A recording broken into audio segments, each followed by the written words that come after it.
আসসালামু আলাইকুম প্রিয় ফুটবল প্রেমী, জিআর ফুটবল নিউজে আপনাকে স্বাগতম। আজকে বলবো ইউক্রেনে বসবাসকারী বাংলাদেশি বংশোদ্ভূত ফরিদ আলীর গল্প, যিনি এখন বাংলাদেশের জার্সি গায়ে জড়ানোর স্বপ্ন দেখছেন। আজকের আলোচনায় তুলে ধরবো বাংলাদেশের জাতীয় দলে তার খেলার সুযোগ কতটুকু, তার খেলার পজিশন এবং ধরন, বাংলাদেশের জাতীয় দলের সম্ভাব্য ভূমিকা এবং সব শেষে আলোচনায় থাকবো তার ক্লাব পারফরমেন্স। ফরিদ আলী জন্মগ্রহণ করেছেন ইউক্রেনে, তবে তার শিকড় বাংলাদেশে। ইউরোপে পেশাদার ফুটবল খেলার পরেও নিজের মাতৃভূমির টান তাকে টেনে নিয়েছে লাল সবুজের জার্সির দিকে। সম্প্রতি ফরিদ আলী বাংলাদেশ ফুটবল ফেডারেশন বাফুফের সঙ্গে যোগাযোগ করেন। যদি যথাসময়ে পাসপোর্ট ও ফিফা অনুমোদন পেয়ে যান, তবে আগামী আন্তর্জাতিক ম্যাচগুলোতে আমরা তাকে লাল সবুজের জার্সিতে দেখতে পাবো। ফরিদ আলী মূলত একজন লেফট উইঙ্গার, তবে তিনি রাইট উইং এবং অ্যাটাকিং মিডফিল্ডার হিসেবেও খেলতে পারেন। এই বহুমুখিতা তাকে গড়ে তুলেছে কুস্তির জন্য একটি মূল্যবান অপশন। বিশেষ করে বাংলাদেশের জাতীয় দলের জন্য এক মহানায়ক হতে পারেন তিনি। ফরিদ আলী খেলার ধরন এক কথায় ইউরোপীয় ঘরানার।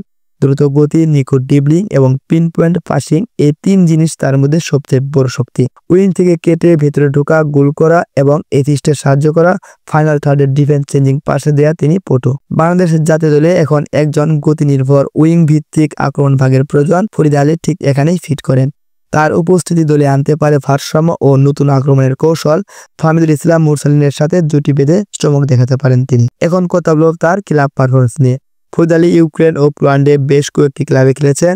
বর্তমানে তিনি খেলছেন পুলিশ ক্লাব ডিকেএস ডেস্ট্রবিতে। ফরিদের ক্যারিয়ারে 220টিরও বেশি ম্যাচ খেলে করেছেন 27টি গোল এবং উল্লেখযোগ্য সংখ্যক অ্যাসিস্ট রয়েছে তার ঝুলিতে। সংখ্যা নির্দিষ্টভাবে পাওয়া যায়নি, তিনি প্রতি 3-4 ম্যাচে একটি গোল বা অ্যাসিস্টে অবদান রাখেন। এটাই প্রমাণ করে তিনি একজন গোল স্কোরার নন, তিনি একজন প্লেমেকারও বটে। এখন যারা তার এই অল্প গোল এবং 220টি ম্যাচে অংশগ্রহণ করা নিয়ে ডাউট রাখছেন, একবার লক্ষ্য করুন আর্জেন্টাইন আনসান হিরো ডি মারিয়ার দিকে। ডি মারিয়ার ক্যারিয়ারে লাউতারো কিংবা হুলিয়ান আলভারেজের মতো তেমন একটা গোল নেই বা গোলের কোনো চমক নেই, কিন্তু বিগ ম্যাচে জ্বলে ওঠা প্লেয়ার কিন্তু ডি মারিয়াই। বড় বড় ফাইনাল ম্যাচে কিংবা কঠিন প্রতিপক্ষের বিপক্ষে জয় নিয়ে আসার জন্য কিন্তু এই ডি মারিয়াই যথেষ্ট।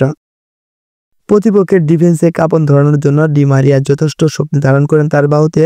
ডি মারিয়া যেমন লেফট উইং এবং রাইট উইং ও সেন্ট্রাল মিডফিল্ডার কিংবা প্লেমেকিং এর দায়িত্ব পালন করতে পারেন, ঠিক তেমনি ভাবে আমাদের এই Farid Ali left wing, right wing, deep line playmaker হিসেবেও দায়িত্ব পালন করতে পারেন। আমরা 2022 বিশ্বকাপে দেখতে পেরেছি ডি মারিয়া অনেক সময় লেফট উইং এ ভূমিকা রেখেছেন, আবার দলের প্রয়োজনে রাইট উইং হিসেবেও খেলেছেন। কোচ যদি তাকে চায় অনেক সময় অ্যাটাকিং মিডফিল্ডার বা প্লেমেকার হিসেবেও ইউজ করতে পারেন। ঠিক তেমন ভাবে আমাদের এই Farid Ali right wing, left wing এবং প্লেমেকার, ডিপ লাইন প্লেমেকার এবং সেন্ট্রাল অ্যাটাকিং মিডফিল্ডার হিসেবেও খেলতে পারেন। বহু প্রতিভাবান এই প্লেয়ার বাংলাদেশের জন্য একটি নতুন চমক।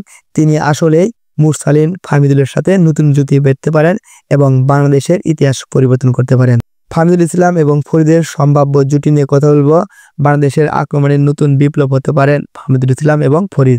একবার কল্পনা করুন, বাম দিকে ফাহমিদুল ইসলাম, যিনি গতি ও বক্স টার্গেটে দুর্দান্ত, আর ডান দিকে ফরিদ আলী, যিনি বল নিয়ে ভিতরে ঢুকেন এবং ডিফেন্স ভাঙতে পারেন। দুইজন মিলে বাংলাদেশের আক্রমণের ভাগে তৈরি করতে পারেন নতুন যুগল ডাবল উইং থ্রেট। ফাহমিদুল বল নিয়ে দৌড়াবে রাইট থেকে, আর ফরিদ লেফট থেকে কেটে ঢুকবেন ডিবক্সে। মাঝখানে কেউ থাকলে গোল নিচ্ছে। দুজনের বোঝাপড়া তৈরি হলে আমরা দেখতে পারবো বাংলাদেশি ভার্সন অফ রাশফোর্ড সাগর জুটি। ফরিদ আলীর মতো অভিজ্ঞ ফুটবলার যদি লাল সবুজের জার্সিতে পাওয়া যায়, তবে সেটা হবে বাংলাদেশের ফুটবলের ইতিহাসের এক নতুন অধ্যায়। আপনি কি চান ফরিদ ফাহমিদুলের জুটি বাদক? নিচে কমেন্টে জানান আপনার মতামত। আর ফুটবলের সব খবরাখবর পেতে জিআর ফুটবল নিউজকে সাবস্ক্রাইব করতে ভুলবেন না। ধন্যবাদ সবাইকে। আসসালামু আলাইকুম।